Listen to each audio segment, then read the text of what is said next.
Olá, meus irmãos e irmãs de Ideal Espírita, vocês que nos acompanham aqui na Web Rádio Cristo Consolador de São Paulo, muito obrigado mesmo pela sua companhia. A nossa página Estação da Luz Espírita não tem fins lucrativos. O objetivo é a divulgação da doutrina espírita e é por isso que reunimos aqui esse acervo de matérias espíritas, os livros da codificação, obras suplementares, entrevistas, palestras e outros trabalhos.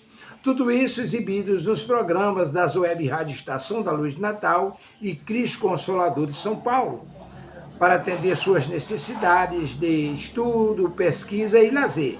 Tudo isso sem fim lucrativo, como já dissemos. Agora, nos acompanhe aqui nesse programa a seguir.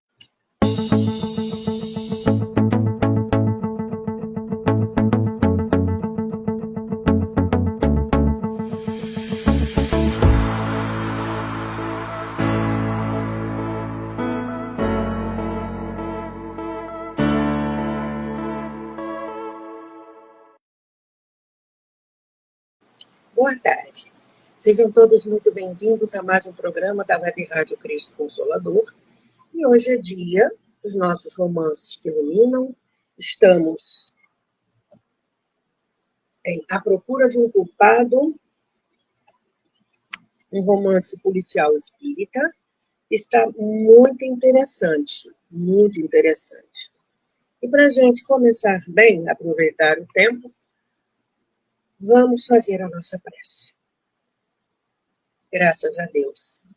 Gratidão acima de tudo a Deus, Pai de misericórdia infinita, pela vida, pelo nosso livre-arbítrio, pelas potências da alma, pela capacidade de entrar em sintonia e afinidade com o plano espiritual, gratidão pela mediunidade. Gratidão ao Mestre que nos ensinou o que fazer, como fazer, quando fazer, por que fazer, para que fazer. Tudo por nos amar. Gratidão a Maria, que nos acolhe sempre nos momentos de maior dor. Gratidão aos benfeitores espirituais que estendem as mãos para nós, encarnados ou desencarnados, não importa. Gratidão. Que todos nós possamos aprender, refletir, relembrar alguma coisa na tarde de hoje, com mais alguns trechos desse livro. Graças a Deus. Gratidão ao Espírito Margarida por ter nos trazido a história. Pergunta número 1, como você está se sentindo hoje? Gente, eu acho que de 50 graus aqui no Rio de Janeiro deve ter caído uns 48. A minha impressão é isso, 48. Eu estou me sentindo dissolvida, não sei vocês. A água está por aí? Pelo amor de Deus, né?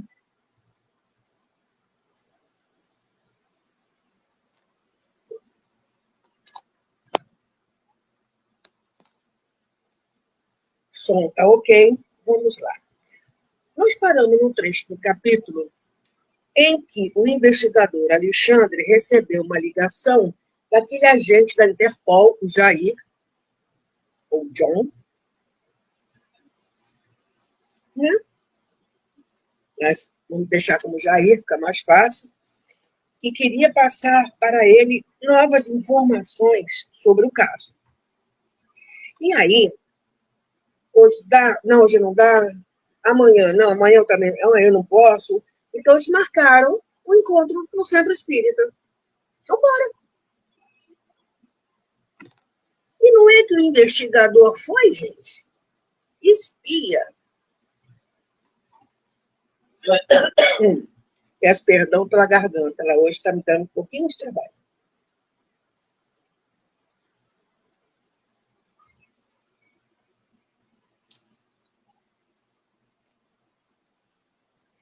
No horário marcado, Alexandre estava em frente da casa espírita quando viu um táxi estacionar. Dele saiu Jair. Após pagar a corrida, atravessou a rua e estendeu a mão para cumprimentar o policial que já estava impaciente de esperar. Boa noite, Jair. Como vai? Tudo bem? Jair esquadrinhou o local. Viu que se tratava de um lugar simples que nada parecia uma igreja. Boa noite, Alexandre. Temos muito que conversar, mas vejo que aqui não é lugar apropriado. Vou entrar com você, mas depois gostaria de ir para outro lugar a fim de conversarmos tranquilamente. Alexandre não ia com um gesto de cabeça e caminhou ao interior do prédio. Enquanto lá entravam, Jair continuava seu exame cuidadoso do lugar. Afinal, ser tão observador fazia parte de sua personalidade e de sua profissão. James Scott observou um quadro de Jesus à frente. Sob ele havia uma mesa com uma toalha branquinha e no centro dela um vaso com rosas brancas, que haviam sido colhidas naquela tarde por Dona Wanda, a senhora que cuidava da organização da casa. Aí algumas pessoas desavisadas poderão falar assim, mesa branca, hello. É uma toalha que poderia ser bege, poderia ser rosa, poderia não sei o quê. Você levantar a toalha, vai ver que a mesa, na maioria das vezes, é marrom mesmo. Ok?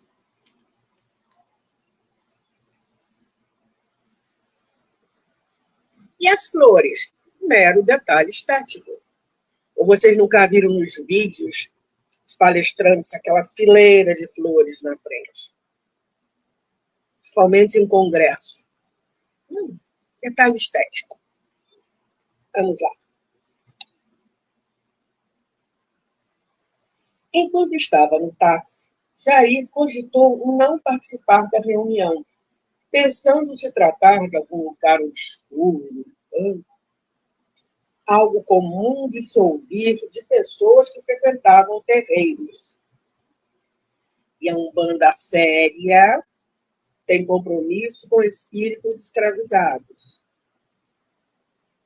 O candomblé veio direto da África com os escravizados. E a doutrina espírita, França.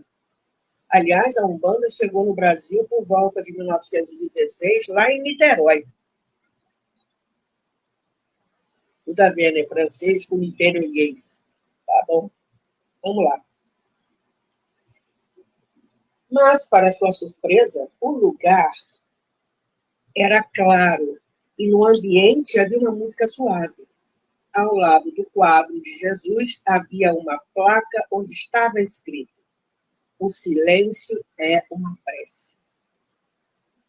E, de fato, todos estavam em silêncio antes da reunião começar.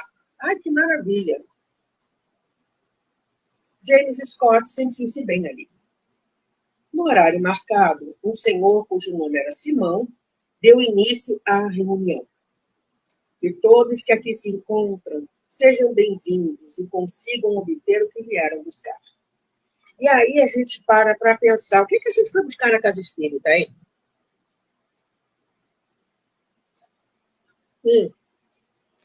Tem de tudo. Cura para doença espiritual, obsessão, cura para doença no corpo físico. Na minha antiga casa, já houve uma mãe, né, pedindo para que fizesse um trabalho para separar a filha do namorado, porque ela não ia com a cara do namorado. Não é bem isso, né?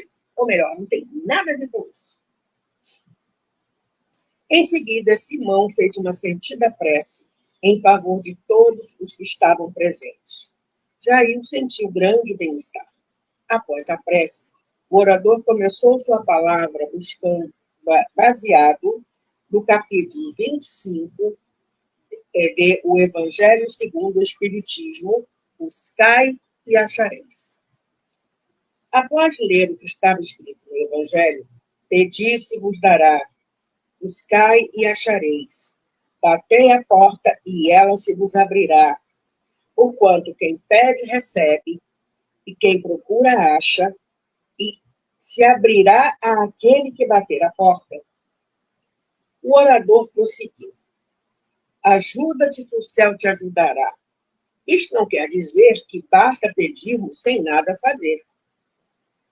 Esta máxima está interligada com a lei do trabalho, que, por sua vez, está ligada à lei do progresso. Entre as leis imutáveis de Deus está a lei do trabalho, pois sem ele não há progresso. O pessoal reclamando da segunda, né? Sendo assim, não basta pedir, antes temos de procurar fazer a nossa parte, temos de trabalhar e confiar que Deus se encarregará do resto. Do ponto de vista moral, estas palavras de Jesus significam: pede a luz para clarear seu caminho, e ela lhe será dada. Pede forças para resistir ao mal, e você as terá. Pede a assistência dos bons espíritos, e eles virão em auxílio às suas preces. Mas, sobretudo, pede sinceramente, com humildade, sem arrogância, mas, sobretudo, pede sinceramente, com humildade, sem arrogância, com a qual, se for utilizada, sentirá esvaírem-se suas forças, e as quedas que virão serão o castigo do seu orgulho.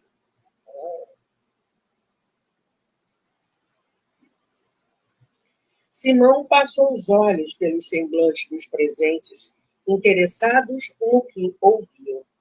E aí, o que eu já vi de gente sentada na primeira fileira, no meio da palestra, dormir da cabeça lá para trás, na cara do palestrante.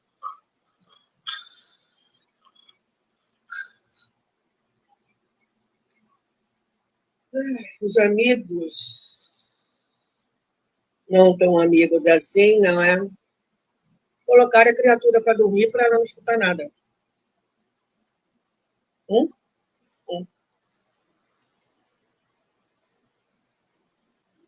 Então, Simão continuou. Devemos pedir sempre forças para enfrentar nossas provas e certamente seremos atendidos em tudo que necessitarmos. Isso deixa claro que sempre devemos estar comungando com Deus em prece.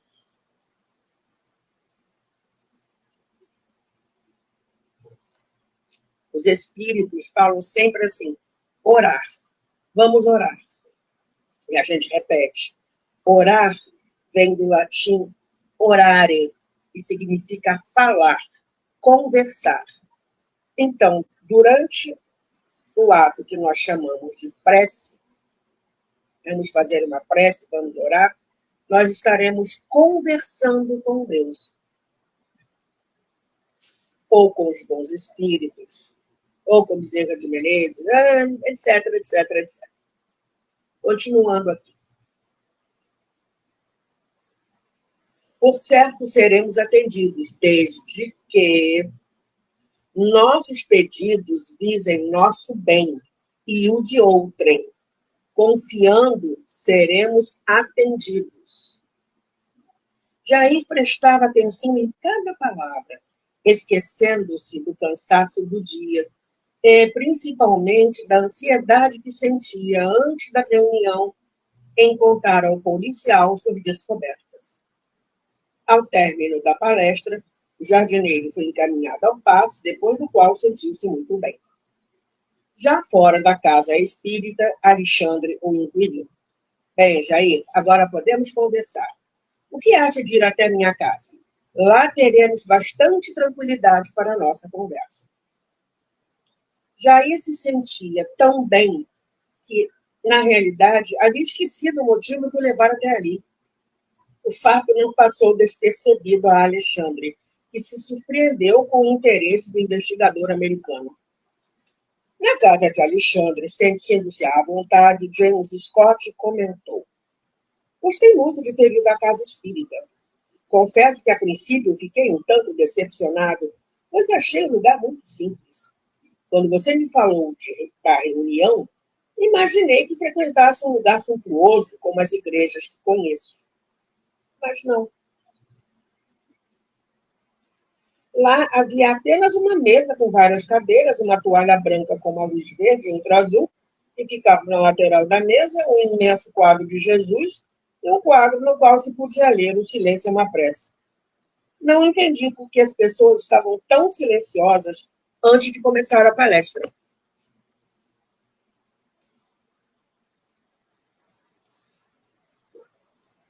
Sorrindo diante da sinceridade de Jair, Alexandre explicou. De fato, a casa espírita que frequento é simples. Todas são, aliás.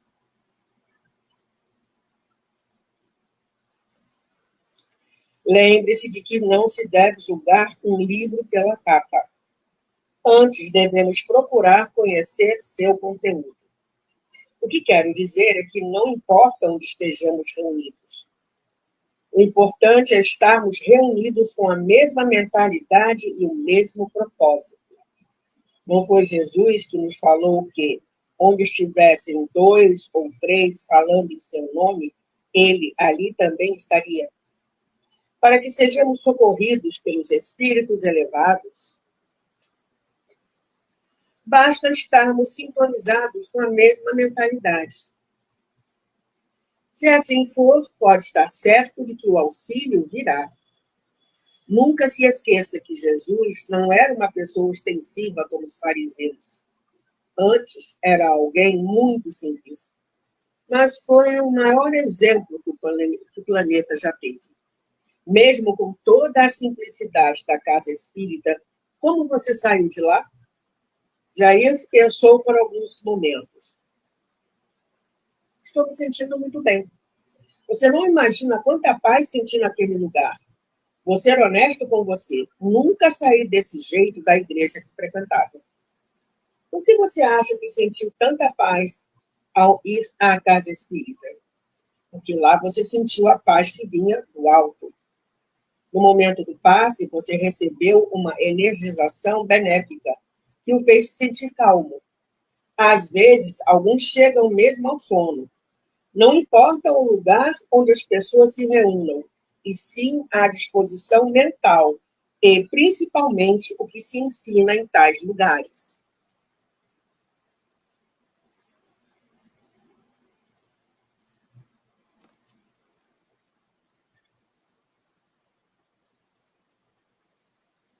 Você? Não. Jair fora preconceituoso. Eu estou no meio, de vez em quando me pega, eu falo assim, opa, não é por aí não, mudando a forma de encarar, né? Como eu aprendi em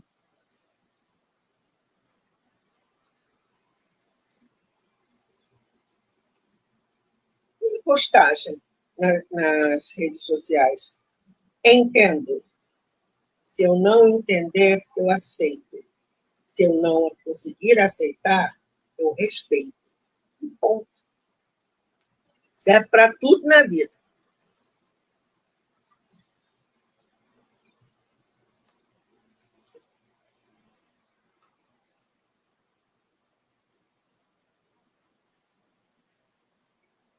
Jair fora preconceituoso.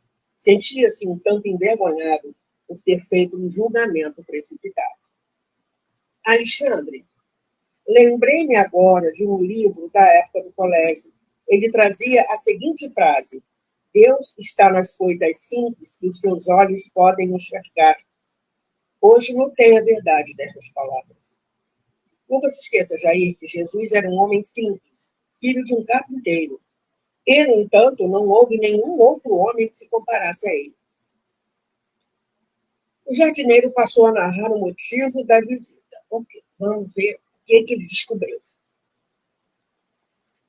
Desculpem, acho que eu dormi de mau jeito.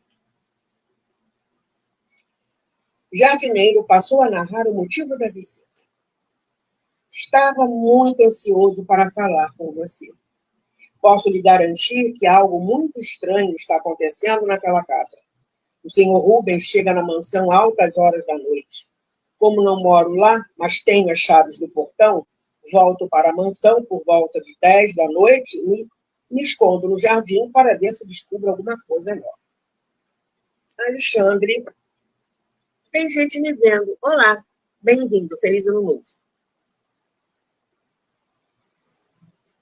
Alexandre interrompeu Jair. Mas é claro que os encontros com Kim não iriam parar somente porque ela ficou viúva. Eles ainda continuam se encontrando. Jair, rindo, gostou de ouvir a dedução que qualquer um tiraria. Mas tratava-se de outra coisa. Eu também pensei que fosse isso, né?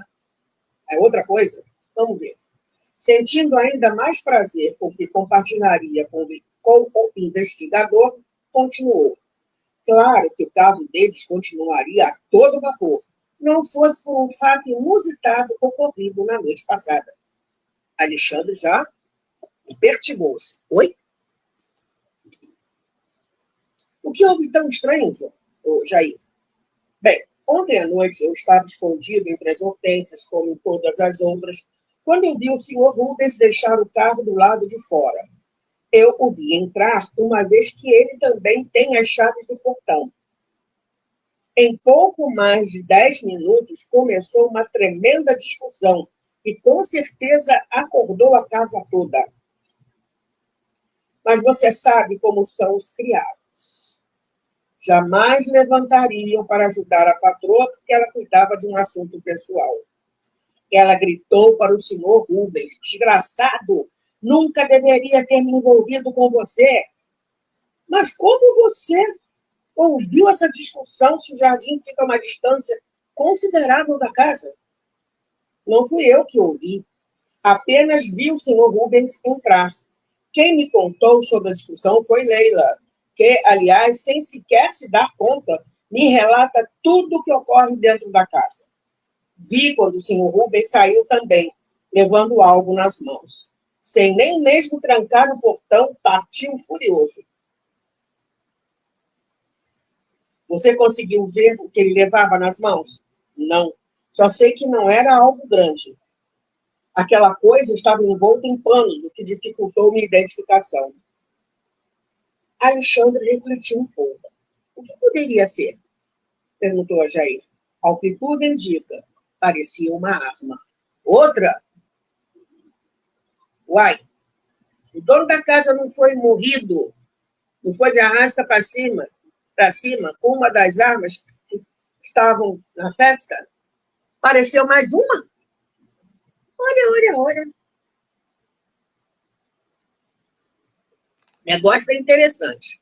Está todo mundo desconfiando de todo mundo dentro da casa, e agora, pelo jeito, tem mais uma arma na história? E por que o Rubens, se é uma arma, por que o Rubens carregou? Seja lá o que for, por que o Rubens carregou? Por que a outra deu ataque de pelanca? Mas já não sabia que o cara era casado? Vai que estava pensando que ia ficar com ele e deu fora nela? Será? Nossa, cheio de tretas essa história. Vamos lá. Alexandre achou aquela observação muito interessante. A gente também. Leila é uma pessoa adorável. Ela me contou que Dona Kim havia gritado umas palavras em inglês. Prosseguiu o falso jardineiro, as quais ela não entendeu bem, mas eu pude compreender o significado. Marco Aurélio is innocent. Rubens is the murderer of John. If I will find that he is the murderer, I will put him behind bars. He does not lose by waiting. Alexandre, observando que Jair falava tranquilamente em inglês, o meu inglês é macarrônico, tá? O Alexandre pediu: por favor, não me venha com esse inglês, não entendi nada. O que significa isso? Jair, com um sorriso maroto, traduziu o que havia dito. Marco Aurélio é inocente. Ah, é? Então, ela sabia que Marco Aurélio era inocente? Rubens é o assassino de João. Se eu realmente descobrir que é ele o assassino, vou colocá-lo atrás das grades, Ele não perde por esperar. Ah, legal. Agora, ela está desconfiada do amante.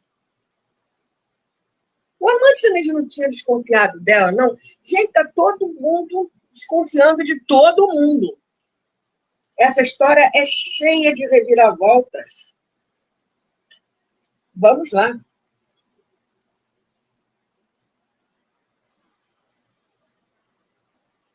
Mas Leila fala inglês? Não. Como sei que ela tem uma queda por mim, pedi a ela que ficasse com um gravador. Que se ouvisse algo interessante pela casa, que ela gravasse e depois me mostrasse. No caso dessa discussão, ela fez o que ele pediu. Fingiu que continuava dormindo, mas gravou toda a conversa e me mostrou no dia seguinte. Algumas partes da gravação estão ruins, mas esse trecho que lhe falei ficou muito nítido. Alexandre sorriu. Com certeza a ideia de Jair havia sido providencial. E então, você trouxe a fita com a gravação? Sim, está aqui comigo. Preste atenção no tom rancoroso de Dona Aquino. Estendendo a mão, o policial pegou a fita das mãos de Jair e a inseriu em seu toca-fitas. Passou então a ouvir toda a conversa.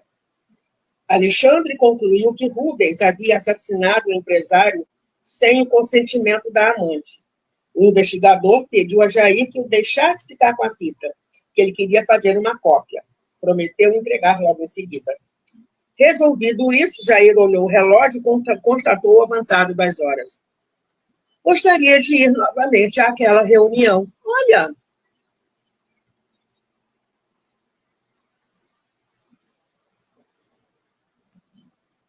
comentou James Scott.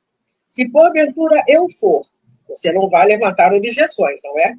Claro que não, respondeu Alexandre amigavelmente. Para mim será um prazer tê-lo conosco nas reuniões. Fico feliz que tenha gostado. Jair saiu sem se despedir de Maria Luísa. Ela havia se recolhido a fim de deixar o marido à vontade com Jair. Despediu-se de Alexandre, que ratificou a entrega da fita assim que fizesse uma cópia. Ao fechar a porta, Alexandre refletiu. Bom sujeito esse Jair. A princípio, não gostei muito dele.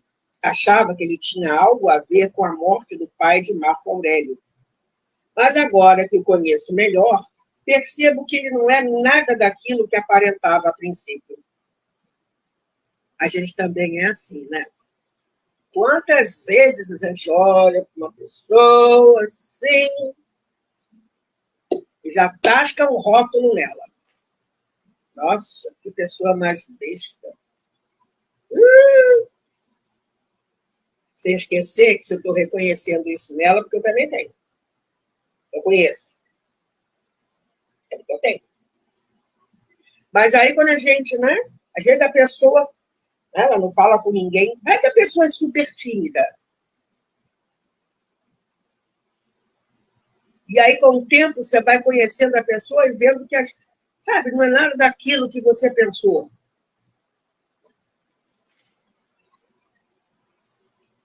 Continuando aqui. Já que gostou de ir à casa espírita, vou passar para ele alguns conhecimentos que tenho da vida espiritual. Tenho certeza de que vai apreciar bastante. O investigador apagou as luzes e foi para o quarto. Luísa já dormia. Dando-lhe um leve beijo no rosto, deitou-se e teve um sono muito tranquilo. No dia seguinte, ao acordar, Alexandre notou que a esposa não estava mais ao seu lado. Olhou para o relógio de pulso e deu um salto.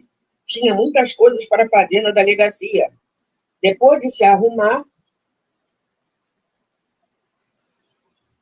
foi até a cozinha e viu Luísa conversando com Humberto e fazendo-lhe um carinho. Contente, aproximou-se e beijou sua face. O café está pronto? Sim, respondeu Maria Luísa secamente. Vai?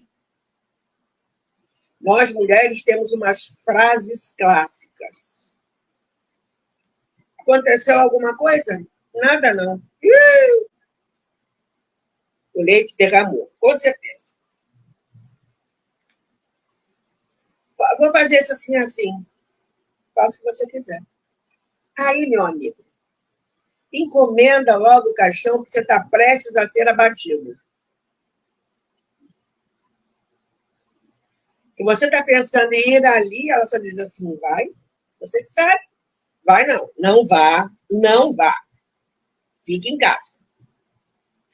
O que aconteceu para responder assim para o marido? Eles se gostam tanto. A esposa não parecia bem. Luísa, o que está acontecendo com você? Está tão diferente hoje? Alexandre, você sabe que outros espíritos. Nunca escondi isso de você. Sim, eu sei, mas o que tem isso? Esta noite conversei de novo com Eliseu, aquele espírito que me orienta quando preciso. Sei quem é. Mas por que você ficou diferente hoje? Esta noite ele me disse uma coisa que me deixou preocupada. Estou tentando entender, mas por mais que reflita, não chego a nenhuma conclusão.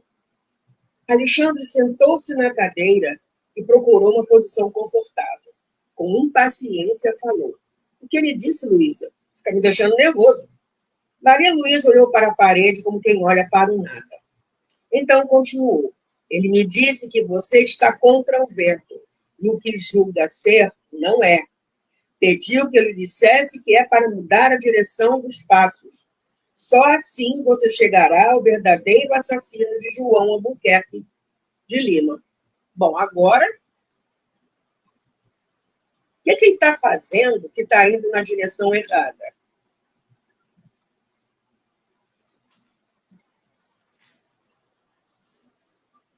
O investigador não conseguiu entender nada do que a esposa dizia, mas anotou no bloco que sempre levava no bolso aquelas palavras. Maria Luísa tentou não mostrar a grande preocupação que sentia. Luísa, não fique pensando nisso. Vamos descobrir o assassino, tenho fé nisso. É o que importa. Alexandre, você só vai descobrir o assassino e livrar o filho desse homem da prisão quando compreender bem as palavras de Eliseu. Então, ele está pesquisando na direção errada.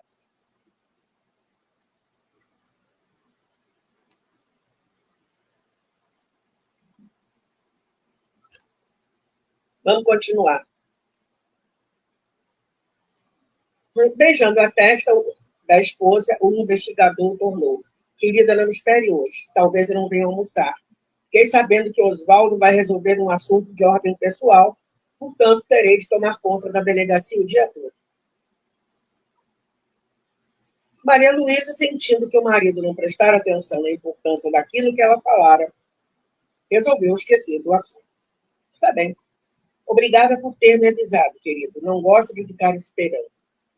Olhando para o relógio, o policial saiu apressadamente de casa. Enquanto tirava o carro da garagem, Alexandre conjecturou sobre o que a entidade, que por vezes conversava com a esposa, Eliseu, havia dito. Estou andando em sentido contrário, e aquilo que julgo ser não é. Só quando mudar a direção dos passos, vou descobrir o assassino de João Albuquerque Lima. Ah, então ele havia prestado atenção, sim. Alexandre sabia que aquela entidade era um irmão sério. Concluiu que, antes de mudar o rumo das investigações, deveria decifrar aquele enigma. Resolveu que seria bom conversar com alguém que compreendesse a espiritualidade. Isso deveria ajudá-lo. Durante o dia, quanto mais pensava nas frases, menos entendia o sentido delas. O policial ficou tão confuso que chegou a rasgar o papel com o enigma, para depois se arrepender e rapidamente tornar a escrevê-lo no bloco de anotações. Com a ausência do delegado, Alexandre teve bastante tempo para refletir sozinho. Subitamente, resolveu fazer uma visita a Marco Aurélio. Fazia 2 dias que não ia ter com um amigo, pressionado pelo delegado Oswaldo, que não gostava de vê-lo conversar com o rapaz por muito tempo. Pediu que o soldado Walter abrisse a cela. Como todos sabiam que, na ausência do delegado, ele o representava, Walter obedeceu. Marco Aurélio dormia. Ao observá-lo sobre a cama, Alexandre se deu conta de como o rapaz estava magro e pálido. Tentando espantar a tristeza que a cena lhe pôs, saudou alegremente. Você não sabe fazer outra coisa a não ser dormir? Vem aqui para conversar um pouco e pego você tirando uma soneca. Marco Aurélio abriu lentamente os olhos e tornou mal-humorado. O que você faz aqui? Não acha que a uma hora dessas deveria estar no encalço do assassino de meu pai? O rapaz parecia irritado. Não estava muito disposto a conversar. Porém, contato, o policial prosseguiu. Hoje, o delegado Osvaldo está cuidando de assuntos particulares, de modo que não poderei ficar me ausentando da delegacia. Vou passar o dia todo aqui. Se o visito agora, é porque eu o estimo e quero ajudá-lo. Portanto, seu mau humor de nada vai auxiliar. Só peço que tenha paciência.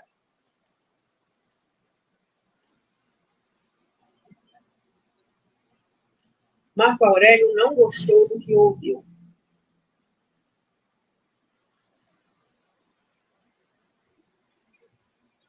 Você que pede isso porque não é você que está aqui há mais de um mês sem poder sequer ver a luz do sol.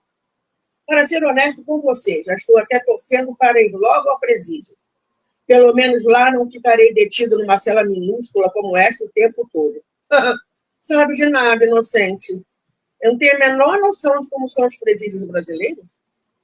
Está pensando que está onde? No Japão?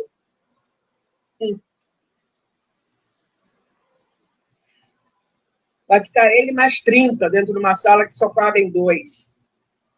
Vou poder sair e tomar sol. Você percebeu como estou branco feito cera? E ainda me pede para ter paciência? Se não é capaz de resolver o caso, diga logo que vou confessar minha culpa apenas para poder sair da delegacia e ficar no presídio.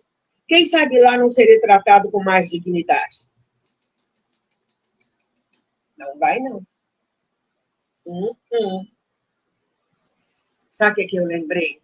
Nos Estados Unidos, eu não sei se ainda havia esse tipo de programa, mas menores infratores eram levados ao presídio para conversar com os chefes de gangue barra pesada.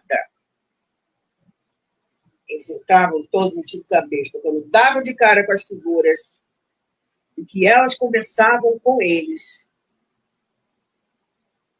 olha, eles saíram dali totalmente transformados. E um deles falava assim, ó, estou te esperando aqui, tá? Quando você chegar, nós vamos conversar. Um instante mudavam de caminho. Alexandre sentiu como Marco Aurélio, eu faço assim para ver o relógio que está aqui, na minha tela. Para ver quanto tempo eu ainda tenho. Ok. Alexandre sentiu como Marco Aurélio estava amargurado. Com voz enternecida, respondeu: Você não pode fazer uma coisa dessas. Sabe o que significa confessar um crime que não cometeu? Será julgado e condenado, ainda mais com a repercussão que o caso teve nas emissoras de rádio e TV.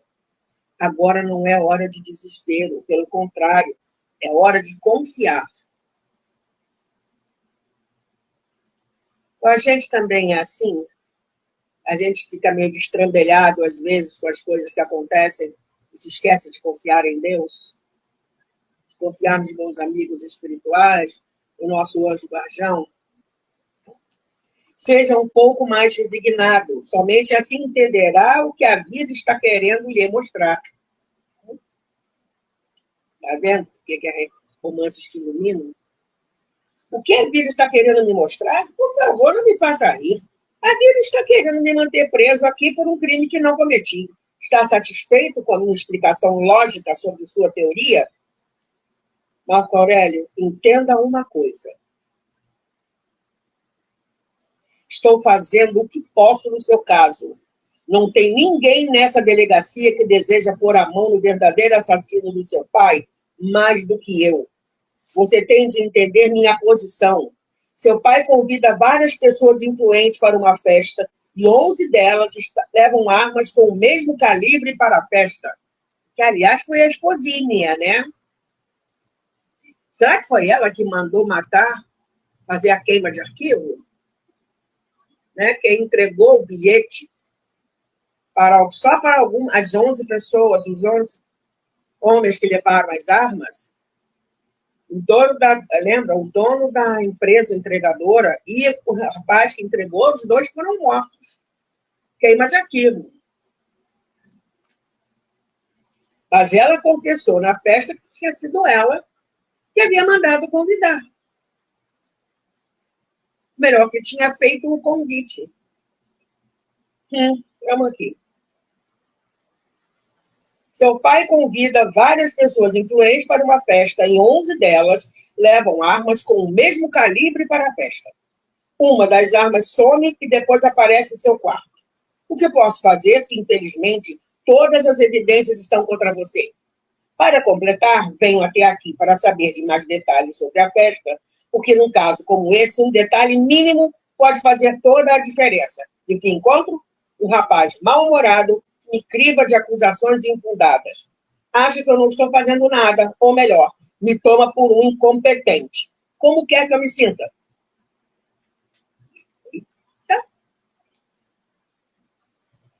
Sabendo o quanto tinha sido duro com Alexandre, e com lágrimas nos olhos, o jovem respondeu, voz embargada. Desculpe, meu amigo, sei o quanto quer me ajudar, mas estou me sentindo como um leão enjaulado que a qualquer momento pode atacar. Por favor, só tenho você, ninguém mais. Marco Aurélio não se conteve mais e chorou sentidamente. Alexandre, comovido, não sabia o que dizer, então ficou em silêncio ao lado do amigo. Depois que as emoções foram serenando, tornaram a conversar. Você descobriu alguma coisa a mais sobre meu caso? Perguntou Marco Aurélio. Para falar a verdade, seu caso está mais enrolado que bola de lã, respondeu o policial em tom brincalhão. Tenha calma, meu amigo. Você só se verá livre da justiça quando aprender o que tem de aprender. Como poderei alguma coisa estando nesta cela fria como um leão enjaulado? Muitas vezes pensamos que estamos em um túnel onde há somente escuridão, mas a luz sempre virá.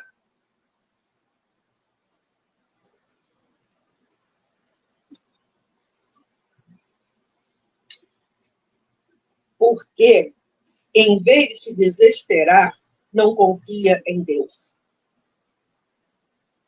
Vejo que não me pergunta mais coisas sobre a doutrina espírita nos últimos tempos. Você não é tolo. Já deveria ter entendido que tudo por que passamos na vida tem sua razão de ser.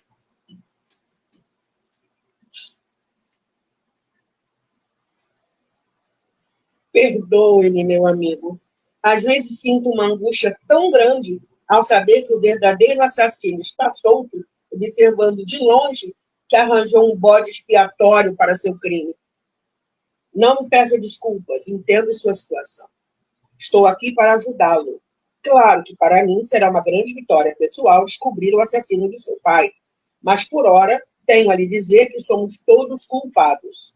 Se temos de sofrer, somos, de alguma forma, responsáveis pelo sofrimento.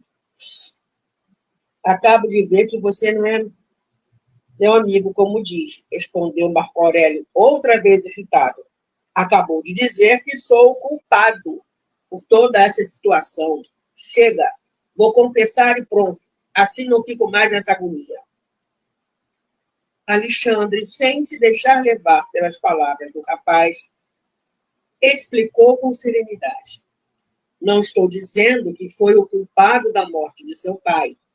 Pensei que as leituras que fez e por tudo que conversamos, você já tivesse entendido que vivemos muitas vezes na Terra. Como sabemos, não somos bons. Como disse nosso divino mestre, bom é Deus.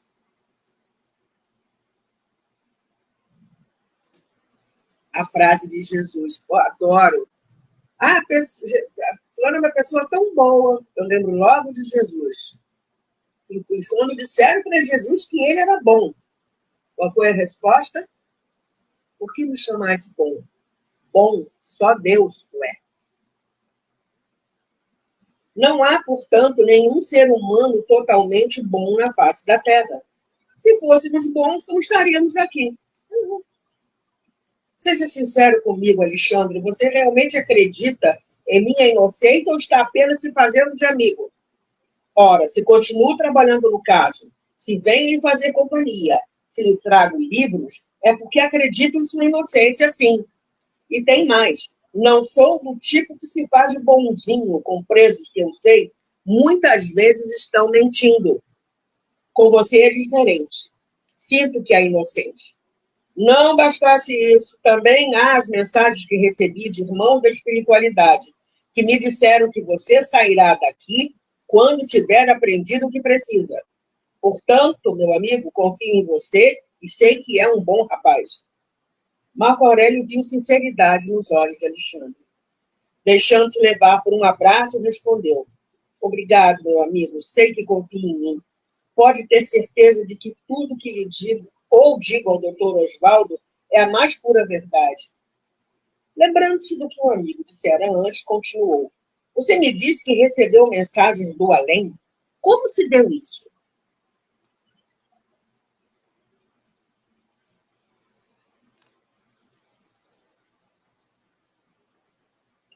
Em uma das conversas, entrei num estado de torpor. Cheguei em casa e senti um sono apoderar-se de mim, quando, de repente, apareceu no meu quarto uma mulher.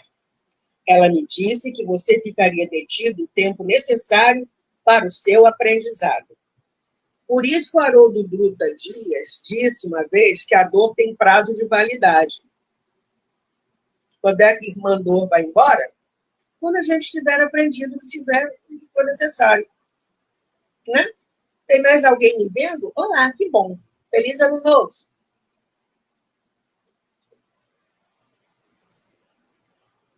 E hoje aconteceu algo também interessante. Esta manhã, Luísa, que tem a capacidade de ouvir os espíritos, me disse claramente que era para eu mudar a direção dos passos na investigação, pois tudo que penso ser não é. Não há dúvidas, meu amigo, de que o alto tem me assistido. Como sua esposa consegue ouvir espíritos se eles são invisíveis aos nossos olhos e, portanto, também inaudíveis?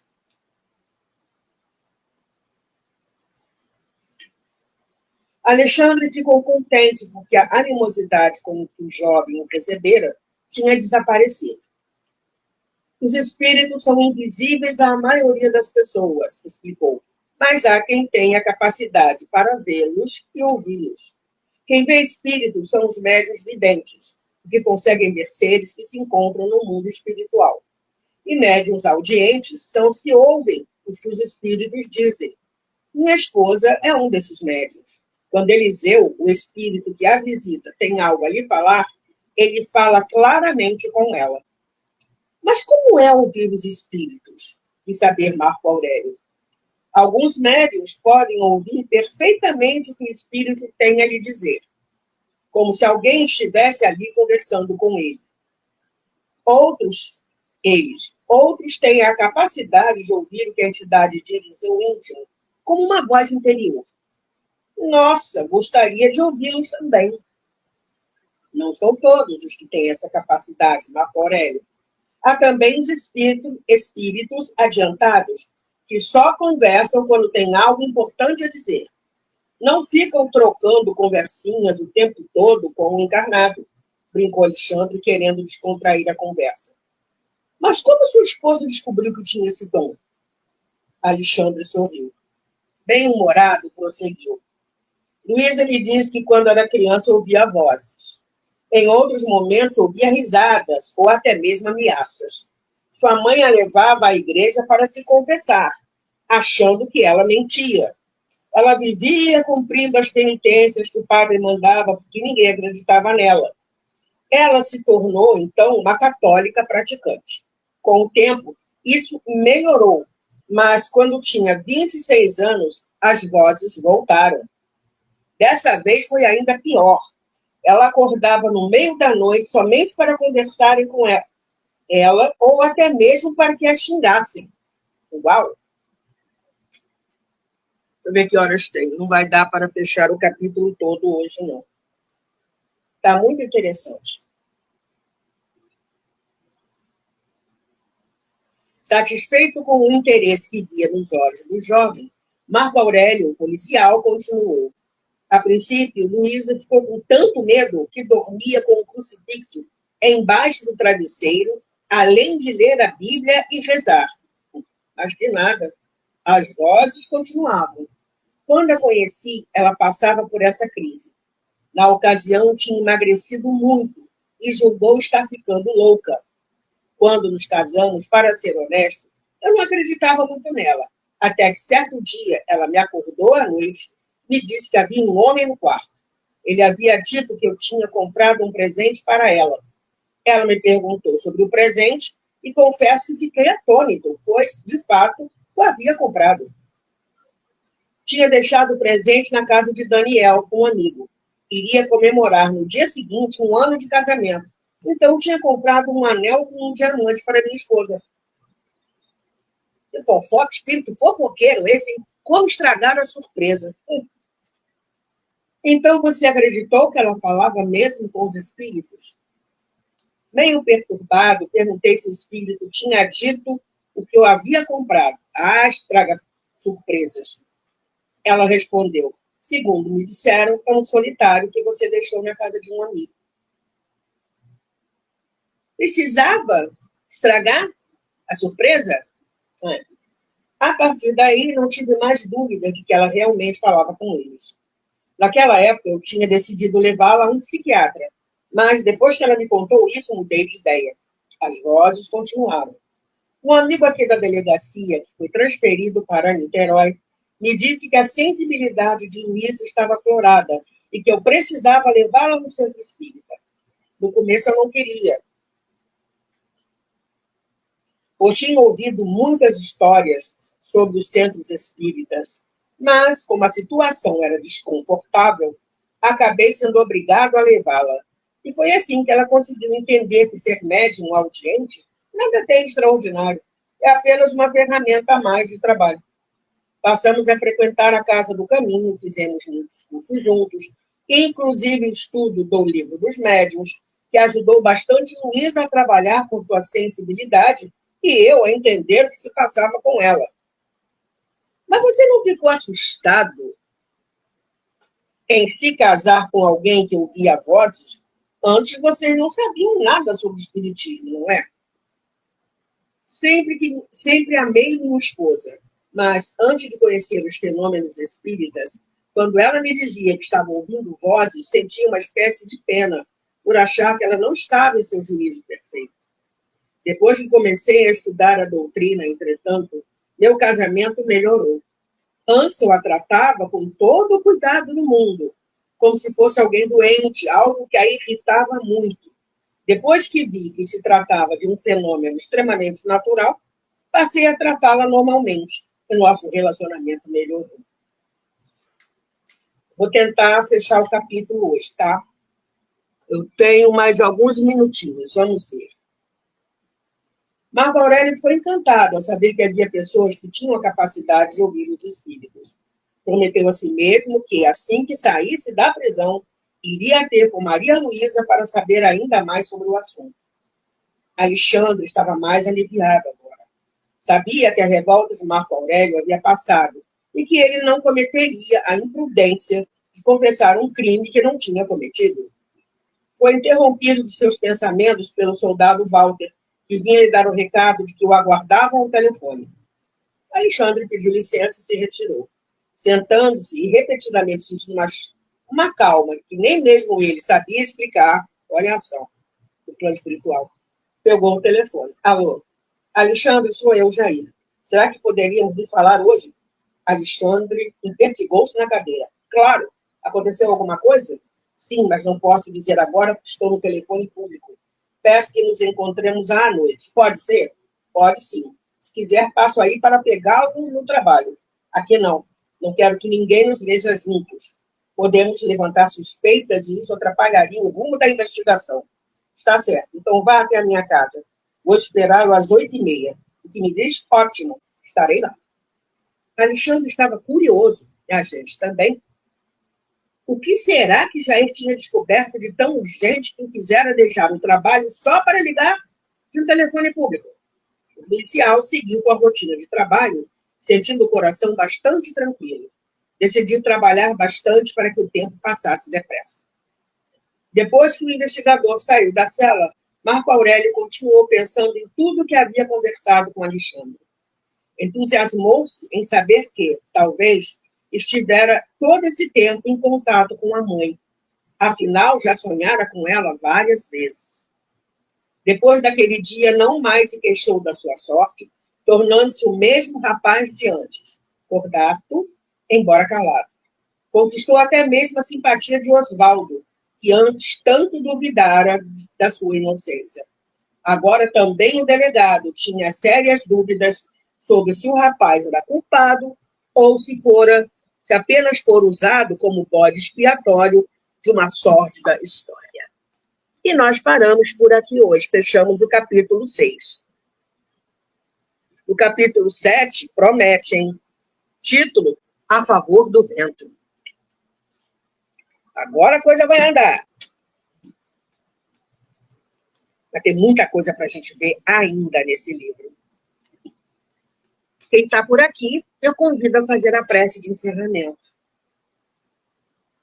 Gratidão, Pai, porque nós sabemos que sempre estamos amparados pela sua misericórdia. Gratidão a Jesus por nos amparar sempre, até o fim dos séculos, até quando a Terra deixar de existir. E até lá, graças à sua ajuda, que prometeu que ficaria conosco, e está conosco, nós conseguiríamos evoluir um pouco mais. Gratidão a Maria.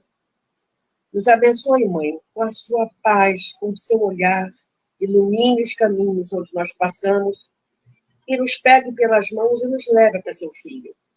Gratidão a cada benfeitor espiritual que nos ajuda, em nome de Jesus, a entender a doutrina espírita, entender a mediunidade. Gratidão a profunda Kardec.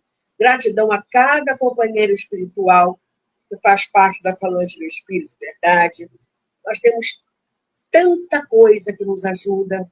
Muito obrigada. E sabemos que os irmãos desencarnados também recebem essa ajuda. Que todos nós possamos ficar em paz, que tenhamos aprendido ou refletido ou relembrado alguma coisa importante na tarde de hoje. Graças a Deus. Acabou meu tempo. Até sábado que vem, com mais um capítulo desse livro. Gratidão por ter estado aqui comigo. Fique bem. Tchau.